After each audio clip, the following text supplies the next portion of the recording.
Hi there, this is Heather of Shutterbug 101. Today we will be going over the Panasonic G7 mirrorless camera with its kit lens, the 14-42. Let's get started.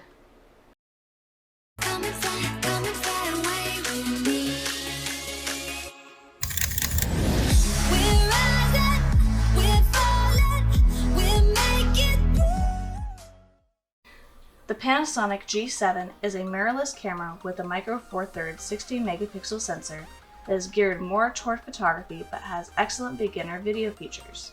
This camera has 49 focus points, fully articulating touch LCD screen, does 4K video, and has a microphone port. The G7 has a high continuous drive at 7 frames per second, but also has its 4K burst mode like other Panasonic cameras that shoots at 30 frames per second. This camera also has other fun features like macro focusing, post-focus mode, and fun creative modes like picking one color out while leaving the rest of the scene black and white. All in all, this is a great camera for beginners looking for something in the mirrorless line that's light and has a great grip.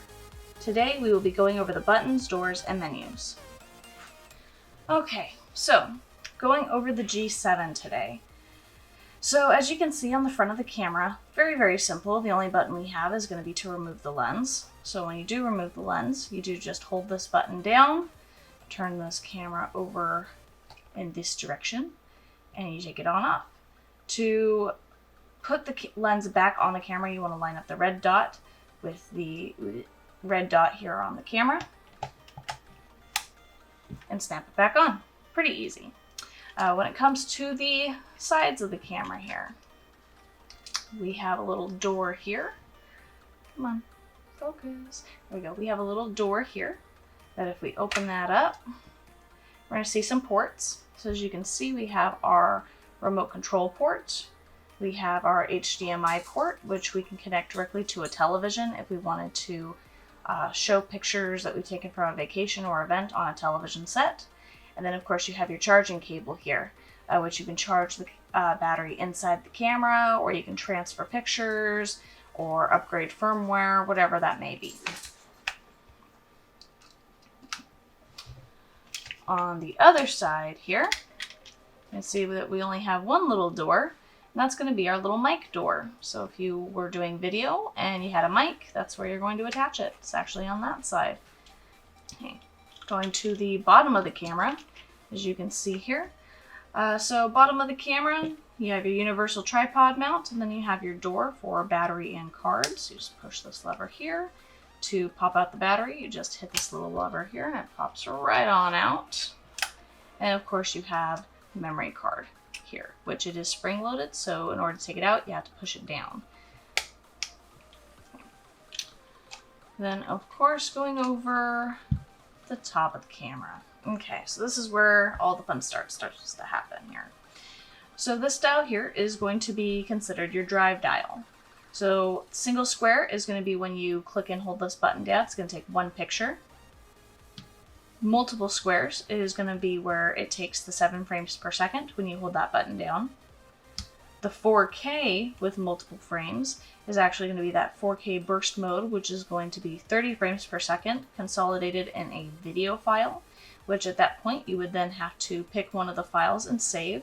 Tends to be a little bit faster, tends to kind of consolidate things. So instead of on regular burst mode where you've taken 7 pictures and only 2 came out, you got to go through and delete 5 of them.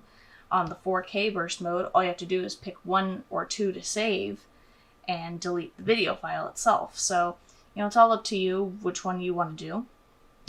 There's the multiple frames with the plus and minus. That's going to be your multiple exposure. That's going to be like bracketing. And of course you have like timer modes and whatnot there. Okay. Then of course we have our hot shoe or cold shoe, depending on what you're using it for. This is going to be a little cover here. So you're either going to mount your microphone up here, or you can use an external flash. Now this camera does have a built-in flash for those moments where you absolutely need one. In order to get this flash to pop up, we do have to turn the camera on. Let me turn it to just a basic mode here. And then you have your little lightning bolt button here, which stands for flash. Hit that, and there's our flash. When we don't want it, you just put it back down. Now, in my opinion, all built-in flashes are awful, no matter what brand that you have. So I definitely recommend, if you're going to get into like portrait style photography, event style photography, get an external flash with a diffuser. Okay? Okay, now going over our just general mode button here. Okay, so we'll start with IA. IA is going to be intelligent auto. Now, auto, as you can tell just by the name of this one here, has definitely gotten more intelligent. So when you have your camera pointed at a person, it's going to kick into portrait mode. If you have it really close to something, it's going to kick into macro mode. Now, you don't have to technically have a macro lens to go into macro mode, but a macro lens does help you get much closer and more on that microscopic level than, just general close focusing will. So just keep that in mind. Intelligent auto is going to be letting the camera have full control over whatever it is that you're doing. Now, that's great to start out with. There's nothing wrong with that. Even if you've been shooting for years, you get stuck on one of your manual modes. You're like, hey, I just want to get the picture. Auto mode is perfectly okay to use. It's a very simple, easy tool when you just need the shot. If you have been on my channel and subscribed for at least a month now, my last video was actually moving from auto mode into P mode. P is going to stand for program. This is essentially going to be auto, where it essentially gives you automatic recommendations, but it also allows you to change certain aspects and settings of your camera to get exactly what you want, not what the camera thinks you want. So I recommend, if you want to learn more about your P mode, go ahead and go and check out that video. I will leave a link in the description below for that. A mode, which I'll also be doing more videos on the rest of these manual modes. Just give me some time here. I'm just switching back and forth between walkthroughs and more direct things. But A mode is going to be your aperture priority. The aperture is going to be the opening in the lens, how much light you let in. So depending on what your goals are, if you're shooting in low light circumstances, or even if you want to control, like as you can see, the lens right now is blurry, but the top of the camera is sharp. And that's because my lens that I'm using here has a wide open aperture. And I don't mind that this is blurry, and that's okay for me. So if you want a blurry background, you want to be able to be sure that you're in your aperture mode. Now, S mode is your shutter speed priority. This is going to control how fast you take the picture.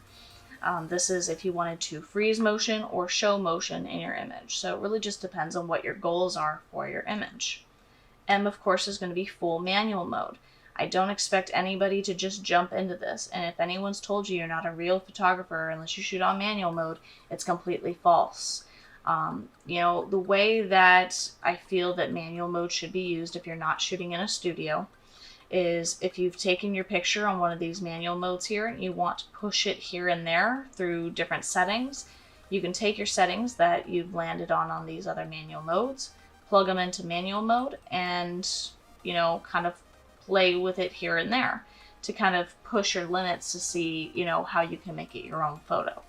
But if you just purchased this camera, if you're learning about it, stay away from manual for now. Definitely shoot on auto until you can get used to the outlay of this camera, get comfortable shooting with it, and really learning to kind of just love your camera. We do have this mode here, which shows a movie camera with an M. That's going to be your movie mode. Now, you do not have to be in movie mode in order to do a video. This will just display mic levels and things like that when it comes to doing video. But if you're in your auto mode and you want to take a short video clip, you don't have to go and switch over to this to do so. All you have to do is hit this red button once to start recording, hit again to stop recording. Very, very simple. Now we'll go ahead and head over to the next mode here, which is your C mode.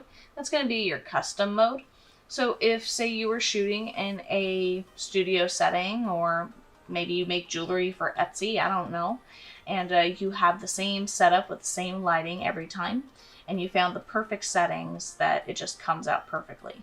You can save it to your custom mode so you don't have to go through and find the perfect setting again. You just have to switch over here and you're all set to go. Our next mode here is this little squishy rectangle. That's going to be your panoramic mode. You're going to start from left to right, and not go up and down. And it's supposed to be able to give you a nice wide establishing shot of like a mountain range or an event or whatever you want to do. You can also get fairly creative with your panoramic modes. You may have seen people like jump from frame to frame so they're in the picture multiple times, which is kind of fun. So, you know, there are different ways that you can play with this. Then we have our scene modes. Now, as you can see, we have an articulating screen on this camera, which is really nice. So you can do that, flip it around so you can kind of see here. For now, we're just going to flip it this way so we can kind of see what our scene mode gives us. So on the scene mode, it's going to be automatic, but it's going to be very specific to the preset you choose. So they have different portrait presets. So if we go back here, you can choose, you know, distinct scenery, romantic sunset glow, vivid sunset glow, glistening water, nightscapes. You know, you can do food, freeze animal motion, sports, and then there's a monochrome option in there as well. So this scene mode is fun to play with, but don't let it dictate between like you getting the picture and missing the picture. If you're like, oh, I gotta get this picture, just switch it to your intelligent auto mode. But if you find yourself sitting in front of a sunset and go, oh, I wonder what that scene mode will do in comparison to what my auto mode or my P mode or my A mode will get it. It's mainly there for you to play with and get creative with. Then, of course, we have our painter's palette, which is really just our creative mode. So this is going to give you different filters, different effects. So you have like expressive, retro, high key, low key, sepia, different black and white modes, high dynamic. You have, you know, just bleach. You have soft focus. But one of my favorites is the 1-point color, which you saw an example shown in the footage before we did the walkthrough, where you can pick one specific point of color out and the rest will be black and white. So that one's probably my favorite one to play with when it comes to that just creative mode of, I'm bored, let's see what this does. And then, of course, we're back to our intelligent auto mode. For the rest of the video, for all the menu examples and whatnot I'll show, I'm going to be on the program mode, because on the program mode, you can actually see all of your options versus intelligent auto. It actually limits you to what you're actually able to change. So some of the options in P mode will not be available in auto mode. So if you don't see them while you're in your auto mode, that's okay. You'll get there. For now, we'll go ahead and cover the rest of these buttons on the top. So you have a function 1 button up here. Now, any of the buttons labeled FN are going to be function buttons. You can actually customize these. So at the moment, this one is actually set to your exposure. That's indicated by the plus and minus symbol here. This is going to allow you to, allow you to make the scene darker versus make the scene brighter. Without changing any major settings, of course. And of course, we've already gone over our movie button where it starts recording and stops recording. We have our on and off switch. We have our adjustment gears here and here. So depending on what mode you're on, it's going to change different things, or if you're on a certain menu setting, they'll change certain things. So you just have to kind of figure that out. Then kind of going to the back of the camera here, okay? So this is kind of where we're going to end our video, of course, after going through the menu. So we're getting to, all the good stuff here, all the complicated stuff. All right, so we have a function 5 button here. This is also going to default as LVF. This stands for Live Viewfinder. That's what this guy is going to be. So in hard lighting situations, your viewfinder is really going to come into play. Because it can be very difficult to see your screen. Now, if you hit this button once, it's actually going to default to the viewfinder. As you can see, we're seeing the white background being shown. You can probably see my fingers being moved through the viewfinder there. When we hit again, it's going to be just the screen. So this little sensor here, if we try and trip that, it's just set to the screen. We've turned the viewfinder off. We hit it one more time, it's going to be set to auto. So if you bring your face up to the camera and it trips the sensor, it's actually going to turn that viewfinder on. So that's just something to keep in mind. We've already gone over our flash button here. Now this is going to be our autofocus modes. Okay, a lot of people don't realize what these are, so we're going to kind of go over those. So you have AFS, AFF, AFC, and MF. AFS is going to stand for autofocus single.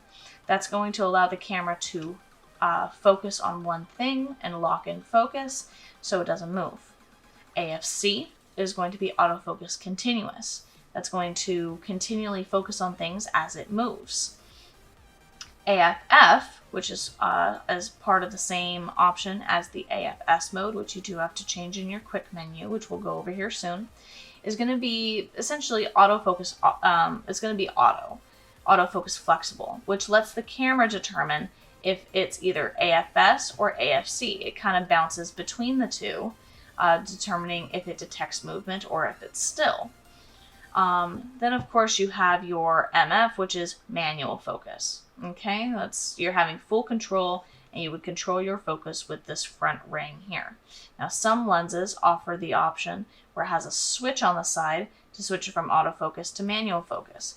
Now the kit lens specifically does not, so you would have to switch it with this switch here. I will be doing a future video going farther into these of in what situations why you would use AFS, AFC. Okay?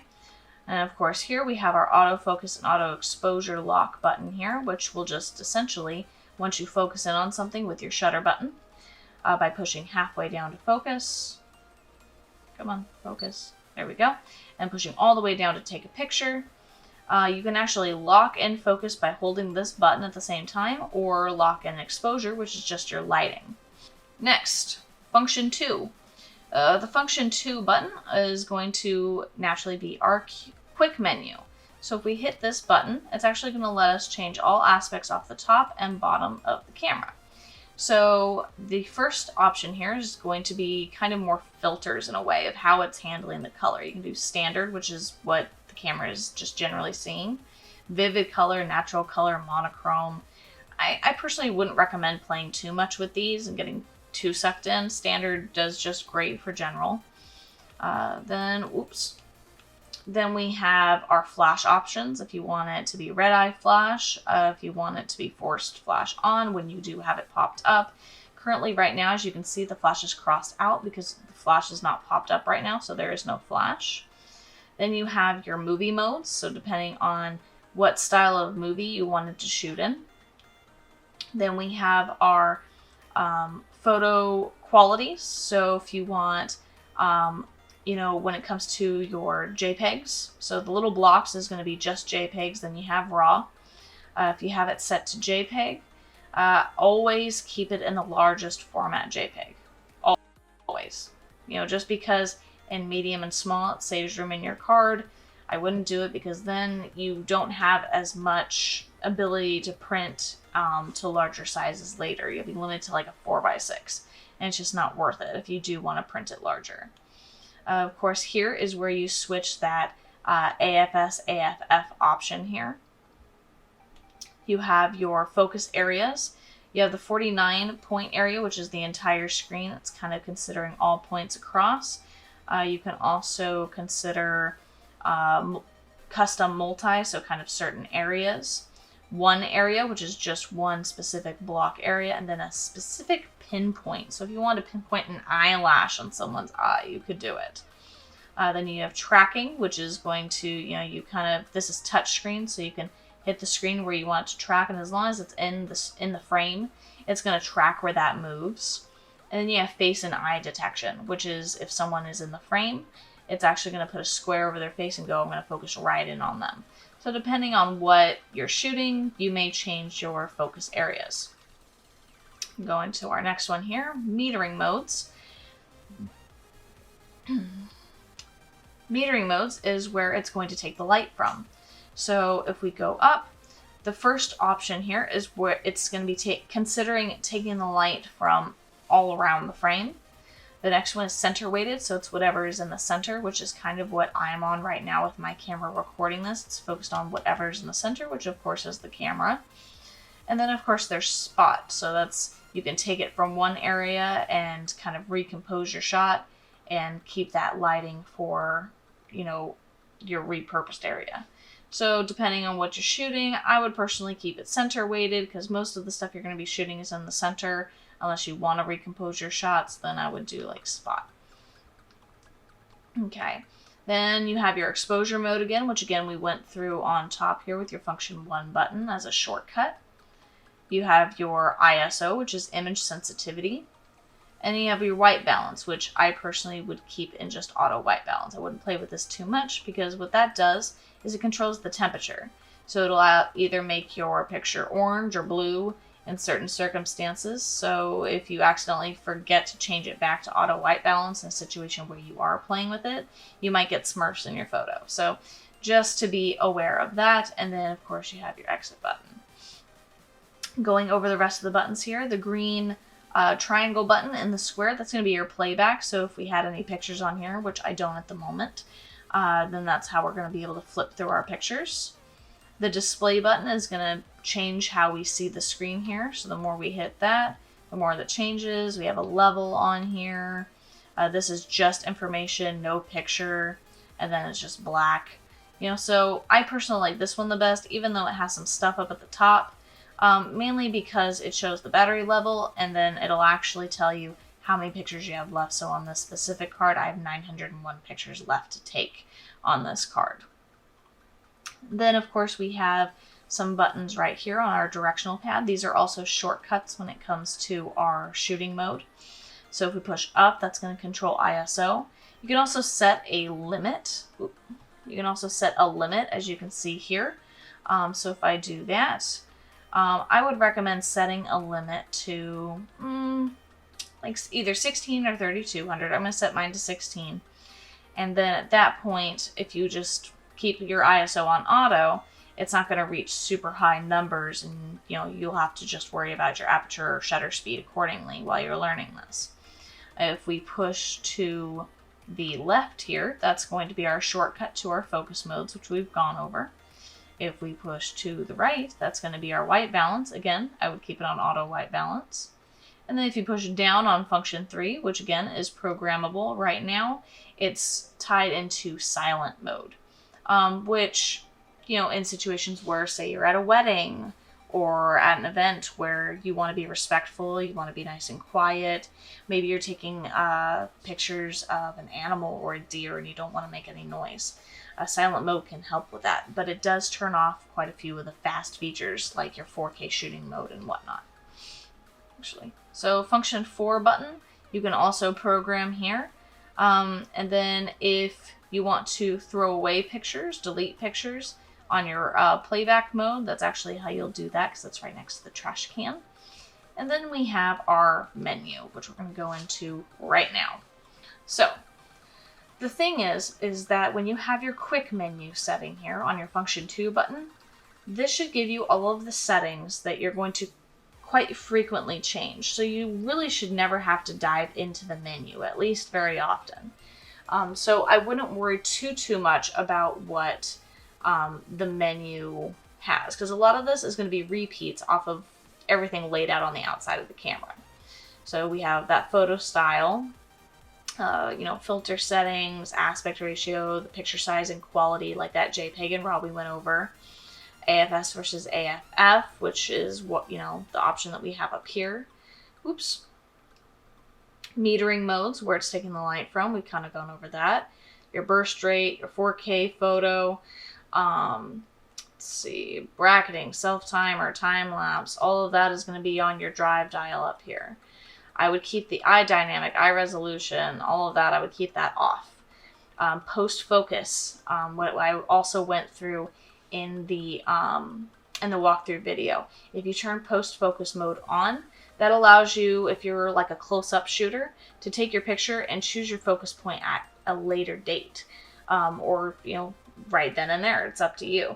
But you can actually pinpoint on the screen after you've taken the picture where you want to focus and then save the image. So it's actually pretty neat. Then we have HDR. Again, I would keep that off. Multi-exposure, electronic shutter. Keep it off because the manual one does allow you to do more. Shutter delay, keep it off. Flash, you got red eye removal, which it doesn't hurt to have it on, so I would keep it on. ISO limits, which we've already done that. ISO increments. I wouldn't worry about a lot of these. Long shutter noise reduction. I would personally turn this off if you plan on getting into any editing, because you can do that in post editing. Not to mention that when you have that on, it takes a longer time to do another picture because it's sitting there trying to do any noise reduction. So, unless you're not planning on getting it editing and you got plenty of time, sure, why not keep it on. Let's see, diffraction compensation, digital zoom, definitely keep that off. It distorts your images. Color space, keep it on RGB. You have your stabilizer, which of course is controlled by the lens. Face recognition, you can actually have it recognize faces, which personally I think is a little creepy, but that's just me. And then we'll get into the second tab here, which is going to be our video controls. A lot of this is going to be the same as our picture taking menu. You can see the photo style, the filter settings, your record format and quality, again, changing the autofocus there. You have your picture mode, continuous autofocus. You definitely want to have that on when you're doing video. Again, a lot of this is just, the same. Flicker decrease is definitely something that's new. So if you are doing any video in fluorescent lighting, fluorescents tend to give off a pulse. So this can help. It's not foolproof, but it can definitely help. Mic level display, if you want that on if you're using your mic. Mic level adjustment, so you can make it the decibels a little bit lower if it's going too high. Mic level limiter, wind noise canceller, and then we're going into our custom menu next. So this is where you're going to be able to change like your function buttons to what you want, to turn silent mode on, to do your shutter autofocus. Don't put half press release. Don't turn it on. A lot of people were thinking, oh, that's part of that halfway focus. No, when you push halfway down, whether it's focused or not, is actually going to take the picture. That can be very, very frustrating, and then you've missed your moment. Quick autofocus. Turn it on. That way it's nice and quick for you. Eye autofocus. Let's see. Autofocus assist lamp, where it shines out a little light if it can't find enough detail, or maybe it's too dark to focus on any one thing. Focus release priority. I would have it on focus. That way, if it focuses, it takes the picture. If it doesn't focus, it won't take the picture. Now, this, of course, is up to you, because I have some people that are like, look, I don't care if it's in focus. I just want to take the darn picture. Okay, well, that's up to you. So, change that accordingly. Let's see, manual focus assist. You got peaking. I don't know. Keep that off. Histogram. All of these, I feel like, just kind of make things look more complicated. So until you can kind of get into these, if you're a beginner, turn these off. Center marker, zebra pattern, constant preview. You can change the display style of your viewfinder and back screen. You can change, the remaining display. I personally, because I'm, shockingly more of a photographer than I am a videographer, I like the remaining display to show the pictures, how many pictures I have left versus how much video time I have left. So it's something to keep in mind. Auto review, so when you take a picture, it'll automatically pop up on the screen. You can change how long it pops up for, or if it does at all. Function button set, which we've already kind of gone over these, so you can change that to what you want. Your quick menu, your dial set here. Video button, if you want that to be on, to just once to start recording, press again to stop recording. Adjustments to your eye sensor and touch settings. And then if you want shoot without the lens, so if you have a lens that is maybe, you're using an adapter to use a film lens or an older lens that doesn't have autofocus, something like that, that's when you would turn this on. Then, of course, we're on our setup menu, which is going to really just be the technical stuff of the actual camera, like setting your clock, setting your, if you have a travel date, you're traveling somewhere, you can actually set it to change your time zone and whatnot then. Your Wi-Fi, so you can actually connect this camera to your cell phone or your wireless device. From there, you can control this camera with your wireless device as a remote control through the app. That's going to be your Panasonic Image app. You can also transfer images from this camera, transfer it to your wireless device to send to friends and family, post on social media, whatever you want to do there. You can turn the beep on or off. Your live view mode, you know, depending on your quality that you want it. You know, 30 frames per second is to be closest to the human eye, so it really just depends on what you want to do. Let's see, you got economy mode, USB, your TV connection, the language, you know, all of this is just very technical. You'll probably never change these.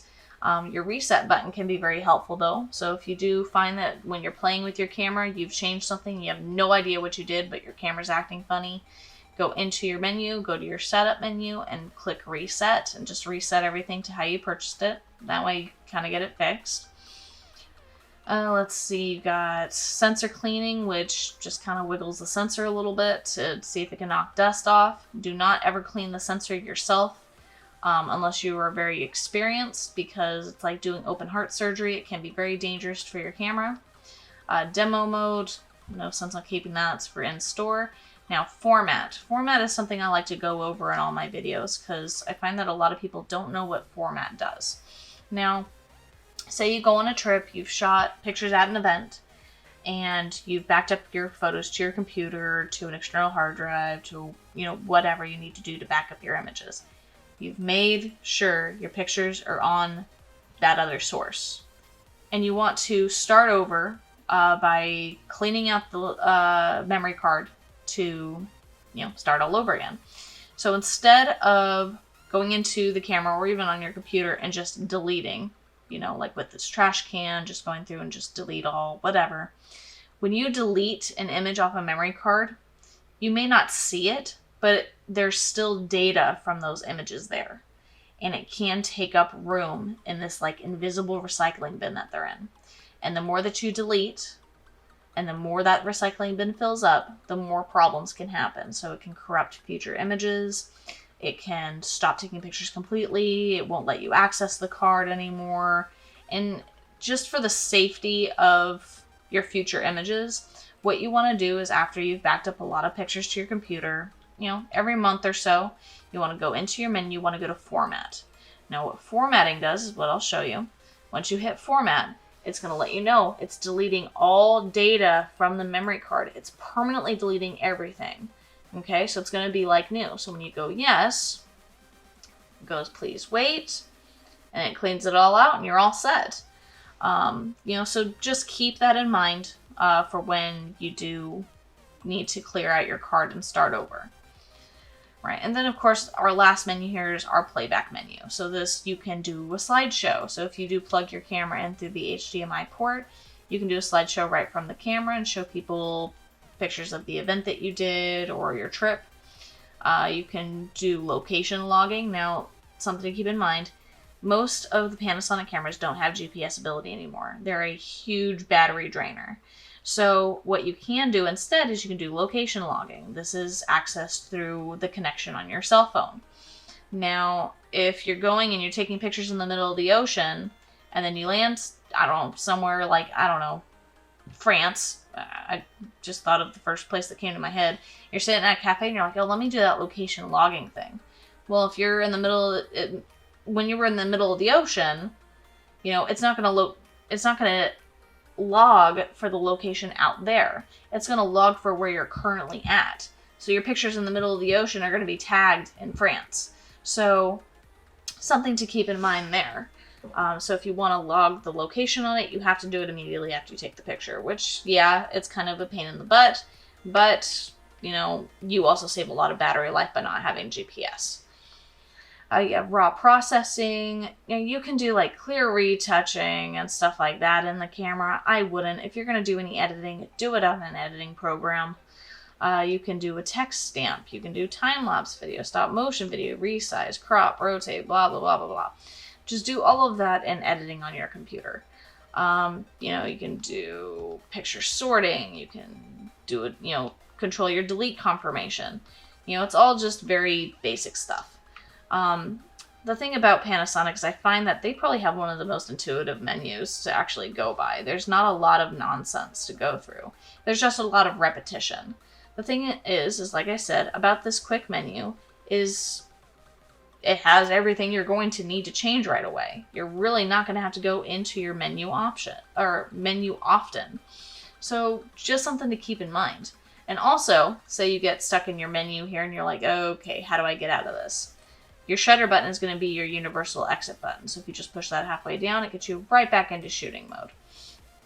So now that we've kind of gone through the walkthrough on that, that pretty much sums it up. This is a great beginner camera, especially if you're just looking for something light, easy to use. I sold this camera to quite a few teenagers that are wanting to get into it, that are more visual learners, because the mirrorless system, it just helps them quite a bit. It's just, you still are forced to learn about like your shutter speeds and apertures accordingly. It's just in a different way. So if you have a specific camera that you would like me to go over, please let me know in the comments below, or if you would like to see any tips and tricks in the future for any specific photography. Until then, keep your eye out for inspiration, Shutterbugs. Bye!